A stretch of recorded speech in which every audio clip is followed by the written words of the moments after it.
എന്താണ് ഈ കന്യാചർമ്മം? അത് പ്രത്യേകതകൾ എന്തെല്ലാമാണ്? അതിൻ്റെ നാം ലൈംഗിക ബന്ധത്തിൽ ഏർപ്പെടുമ്പോൾ കന്യാചർമ്മത്തിന് എന്താണ് സംഭവിക്കുന്നത്? ഇത്തരം കാര്യങ്ങളെക്കുറിച്ച് ഞാൻ ആദ്യം ഒന്ന് വിശദീകരിക്കാം. ലിംഗം യോനിക്കുള്ളിലേക്ക് പ്രവേശിക്കാത്ത അവസ്ഥ വരുന്നു.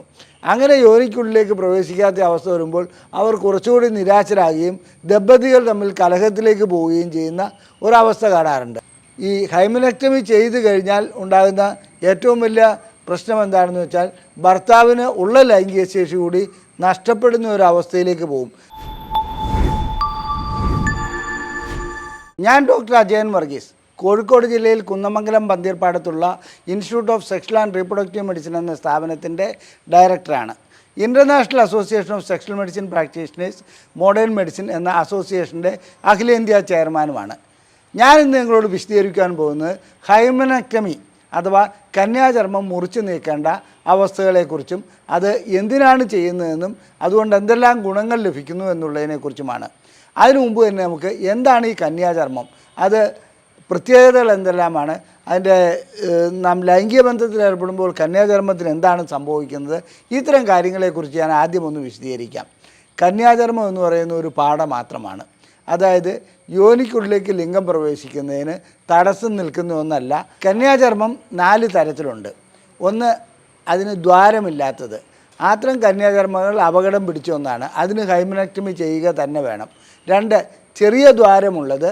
അതേസമയത്ത് അതിന് ചന്ദ്രക്കല പോലെയുള്ള ഒരു ദ്വാരമാണ് അതിനകത്ത് ഉണ്ടാകാറുള്ളത്. അത് സാധാരണ ഒരു കന്യാചർമ്മം എന്ന് പറയാം. അതുകൂടാതെ സെപ്റ്റേറ്റ് ഹൈമണുണ്ട്. സെപ്റ്റേറ്റ് എന്ന് പറഞ്ഞാൽ ഇത് 2 ദ്വാരങ്ങളുണ്ടാവും, അതിൻ്റെ നടുക്കൊരു പാളിയും ഉണ്ടാവും. അത്തരം കന്യാചർമ്മങ്ങളാണ് വേറൊരു തരത്തിലുള്ളത്. ഇതുകൂടാതെ ഒരൊറ്റ ദ്വാരമല്ല, ഒട്ടനവധി ദ്വാരങ്ങളുള്ള ക്രിബ്രിഫോം ഹൈമൺ എന്ന് പറഞ്ഞ് വേറൊരു തരത്തിലുള്ള ഹൈമണമുണ്ട്, അതായത് കന്യാചർമ്മമുണ്ട്. ഇതിൽ ഞാൻ ആദ്യം സൂചിപ്പിച്ചു ഇംപെർഫറേറ്റ്, അതായത് ഒരു രീതിയിലും രക്തം പുറത്തേക്ക് വരാൻ പറ്റാത്ത രീതിയിൽ പരിപൂർണമായി അടഞ്ഞിരിക്കുന്ന കന്യാചർമ്മം അപകടം പിടിച്ച ഒന്നാണ്. ആദ്യമായി രക്തസ്രാവം ഉണ്ടാകുമ്പോൾ, അതായത് ആർത്തവം ഉണ്ടാകുമ്പോൾ, ഇത് രക്തത്തെ പുറത്തേക്ക് പോകാൻ അനുവദിക്കാതെ അവിടെ ആ രക്തമെല്ലാം തളം കെട്ടിക്കിടക്കുകയും ഗർഭപാത്രവും അതുപോലെ അടിവയറും വീർത്തു വരികയും ചെയ്യുന്നു. ഇത് വളരെ ഗുരുതരമായ വേദനയിലേക്ക് പോകുന്നു. അതുപോലെ തന്നെ അസ്വസ്ഥത ഉണ്ടാകുന്നു, മലബന്ധമുണ്ടാകുന്നു, മൂത്രതടസ്സമുണ്ടാകുന്നു. ഇതെല്ലാം ഇത്തരം ഹൈമണിൻ്റെ അവസ്ഥയായി മാറാം. സാധാരണഗതിയിൽ ഇത് മെഡിക്കൽ മാനേജ്മെൻറ്റ് ആശുപത്രിയിൽ എത്തുന്നതോടുകൂടി ഈ വേദനയുമായി എത്തുന്ന രോഗികളെ പരിശോധിക്കുമ്പോൾ അവർക്ക് ആർത്തവത്തിൻ്റെ കാരണമാണോ ഇല്ലെന്നുള്ളത് സ്കാൻ ചെയ്തും മറ്റും നോക്കുമ്പോൾ മനസ്സിലാക്കാൻ കഴിയും. അതിനുശേഷം കന്യാചർമ്മം മുറിച്ചു നീക്കുകയാണെങ്കിൽ, ഹൈമനക്ടമി ചെയ്യുകയാണെങ്കിൽ ഈ പ്രശ്നം പരിഹരിക്കാൻ കഴിയുന്നതാണ്. വളരെയധികം കാലം നീണ്ടുപോവുകയാണെങ്കിൽ, അത് ആ വേദന വെച്ചുകൊണ്ടിരിക്കുകയാണെങ്കിൽ അത് ഗുരുതരാവസ്ഥയിലേക്ക് പോകാറുണ്ട്. മറ്റ് സെപ്റ്റേറ്റ് ഹൈമണും അപകടം പിടിച്ചൊന്നാണ്. അതും സർജറി ചെയ്ത് നീക്കുന്നതാണ് നല്ലത്. വളരെ നേരിയ രീതിയിലുള്ളതാണെങ്കിൽ ലൈംഗിക ബന്ധത്തിലൂടെ അത് പൊട്ടിപ്പോകാറുണ്ട്, ലൈംഗിക ബന്ധം സുഗമമായി നടക്കാറുമുണ്ട്. ഇനി ക്രിബ്രിഫോം ഹൈമണാണെങ്കിലും അതിനകത്ത് പ്രത്യേകിച്ച് പ്രശ്നങ്ങളൊന്നും ഉണ്ടാവില്ല. ലൈംഗിക ബന്ധത്തോടുകൂടി അത് ചിലപ്പോൾ പൊട്ടിപ്പോകാറുണ്ട്. ഇല്ലാത്തതിന് മാത്രമേ സർജറി വേണ്ടി വരാറുള്ളൂ. എന്നാൽ ഹൈമനക്ടമി ചെയ്യുന്നത് ഈ കാര്യങ്ങൾക്കൊന്നുമല്ല. കൂടുതലായിട്ട് വജൈനസ്മസ് പോലുള്ള ചില അവസ്ഥകളിൽ, അതായത് യോനിയിലേക്ക് ലിംഗം പ്രവേശിക്കുന്നതിന് തടസ്സമുണ്ടാകുന്ന ഒരു അസുഖമാണ് യോനി സങ്കോചം അല്ലെങ്കിൽ വജൈനസ്മസ്. അത്തരം അസുഖങ്ങൾക്ക്, അത്തരം അവസ്ഥകൾക്ക് ഹൈമനക്ടമി ചെയ്യുകയാണെങ്കിൽ ഒരു കാര്യം പറയട്ടെ, ഒരു ഗുണവും ലഭിക്കുകയില്ല. ഒരു ചെറിയ രീതിയിലുള്ള ഒരു ആശ്വാസമെന്ന് നമുക്ക് പ്രത്യക്ഷത്തിൽ തോന്നാമെങ്കിൽ കൂടി രോഗിയെ സംബന്ധിച്ചിടത്തോളം ഇത്രയും പണം മുടക്കി ഹൈമനക്ടമി ചെയ്തിട്ടും ലിംഗം യോനിക്കുള്ളിലേക്ക് പ്രവേശിക്കാത്ത അവസ്ഥ വരുന്നു. അങ്ങനെ യോനിക്കുള്ളിലേക്ക് പ്രവേശിക്കാത്ത അവസ്ഥ വരുമ്പോൾ അവർ കുറച്ചുകൂടി നിരാശരാകുകയും ദമ്പതികൾ തമ്മിൽ കലഹത്തിലേക്ക് പോവുകയും ചെയ്യുന്ന ഒരവസ്ഥ കാണാറുണ്ട്. അതുകൊണ്ടാണ് ഞാൻ പറയുന്നത്, ഹൈമനക്ടമി വജൈനസ്മസ് ഉള്ള രോഗികൾക്ക് ചെയ്യുന്നതുകൊണ്ട് എടുത്തു പറയത്തക്ക യാതൊരു ഗുണവും ഉണ്ടാകുകയില്ല. വജൈനസ്മസിന് കൗൺസിലിങ്ങും സൈക്കോതെറാപ്പിയും അതുപോലെ തന്നെ ഡയലേറ്റർ തെറാപ്പിയുമാണ് ആവശ്യം. ആ ഡയലേറ്റർ തെറാപ്പിയോടുകൂടി ഹൈമൺ മിക്കപ്പോഴും പൊട്ടിപ്പോകാറുണ്ട്. ഹൈമനക്ടമി ചെയ്തതിന് തുല്യമായ പ്രതീതി അവിടെ ഉണ്ടാകാറുമുണ്ട്. ഈ രീതിയിൽ പോവുകയാണെങ്കിൽ, അതായത് ഡയലേറ്റർ തെറാപ്പിയിൽ കൂടി പോവുകയാണെങ്കിൽ ലൈംഗിക ബന്ധവും കൂടി സാധ്യമാകുന്ന ഒരവസ്ഥയിലേക്ക് വരും. ഇനി ഹൈമൻ സാധാരണഗതിയിൽ ഒരു പെൺകുട്ടി ഗർഭാവസ്ഥയിൽ പെൺകുട്ടിയാവുമ്പോൾ അവരുടെ 5-ാം മാസത്തിൽ അത് പരിപൂർണമായും അടഞ്ഞാണ് ഇരിക്കുന്നത്. അതിനുശേഷം പ്രസവത്തോടുകൂടി ചെറിയ ദ്വാരത്തോടുകൂടി, അതായത് 1 mm വലിപ്പത്തിലുള്ള ഒരു ദ്വാരത്തോടു കൂടിയാണ് കുട്ടി ജനിക്കുന്നത്. അതിനുശേഷം ഓരോ വർഷം കഴിയും തോറും ഓരോരോ വെച്ച് 1 മില്ലിമീറ്റർ വെച്ച് അത് കൂടി വരുന്നതായി കാണാം. ഇനി പ്രായപൂർത്തിയാവുന്നതോടുകൂടി ഹൈമണിന് എന്താണ് സംഭവിക്കുന്നത്, കന്യാചർമ്മത്തിന് എന്താണ് സംഭവിക്കുന്നത്? ഈസ്ട്രജൻ പെൺകുട്ടിയിൽ കൂടുതലായി ഉൽപ്പാദിപ്പിക്കപ്പെടുന്നു. ഈസ്ട്രജൻ്റെ ഉൽപ്പാദനത്തോടുകൂടി ഹൈമണിൻ്റെ കട്ടി കുറയുന്നു. അതുപോലെ തന്നെ ദ്വാരം വളരെ വലുതാകുകയും ചെയ്യുന്നു. ഇത് സ്വാഭാവികമായി നടക്കുന്നതാണ്. ഞാൻ നേരത്തെ സൂചിപ്പിച്ച, അതായത് ഇംപെർഫറേറ്റ്, അതായത് ഒരു ദ്വാരമില്ലാത്ത ഹൈമണൊക്കെ ഉണ്ടാകുന്നത് ചില അസുഖങ്ങളുടെ ഭാഗങ്ങളാകാം, ചില അവസ്ഥകളുടെ ഭാഗങ്ങളാകാം. അത്തരം രോഗാവസ്ഥകൾക്ക് മാത്രമാണ് ശസ്ത്രക്രിയകൾ ചെയ്യേണ്ടതുള്ളത്. ഇനി മറ്റൊരു തെറ്റിദ്ധാരണയെക്കുറിച്ച് കൂടി ഈ അവസരത്തിൽ പറയേണ്ടതുണ്ട്. അതായത് സാധാരണഗതിയിൽ ആദ്യ രാത്രിയിൽ ലൈംഗിക ബന്ധത്തിലേർപ്പെടുമ്പോൾ രക്തം വരണമെന്നും, അതായത് കന്യാചർമ്മം പൊട്ടി രക്തം വരണമെന്നുള്ള ഒരു മിഥ്യാധാരണ ഇന്നും ചില സമൂഹങ്ങളിൽ കാണപ്പെടുന്നുണ്ട്. അതുമാത്രമല്ല, നല്ല വിദ്യാഭ്യാസമുള്ള വ്യക്തികൾക്ക് പോലും അത്തരമൊരു ധാരണയുണ്ട്, കന്യാചർമ്മം പൊട്ടി രക്തം വരേണ്ടതുണ്ടെന്നുള്ളത്. ഇത് തെറ്റിദ്ധാരണയാണ്.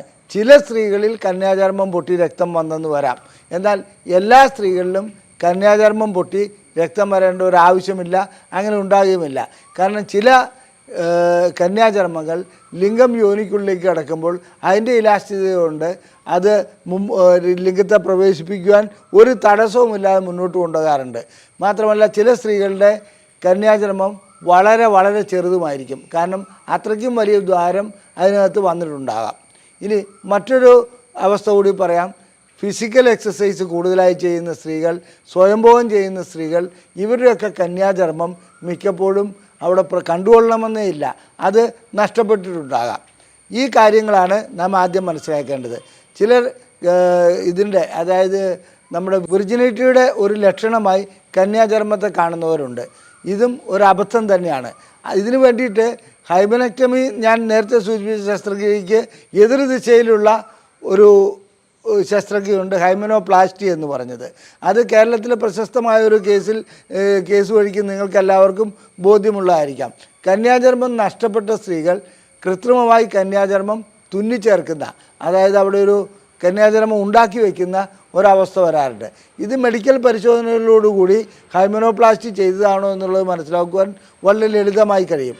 പക്ഷേ ഇത്തരം അബദ്ധധാരണകൾ പലരും ഇന്നും വെച്ച് പുലർത്തുന്നുണ്ട്. കന്യാചർമ്മം എന്നുള്ളത് വളരെ പ്രഷ്യസായ, അല്ലെങ്കിൽ ആദ്യ രാത്രിയിൽ മാത്രം പൊട്ടേണ്ട, അല്ലെങ്കിൽ അങ്ങനെ രക്തം വരേണ്ട ഒന്നാണെന്നുള്ളത്.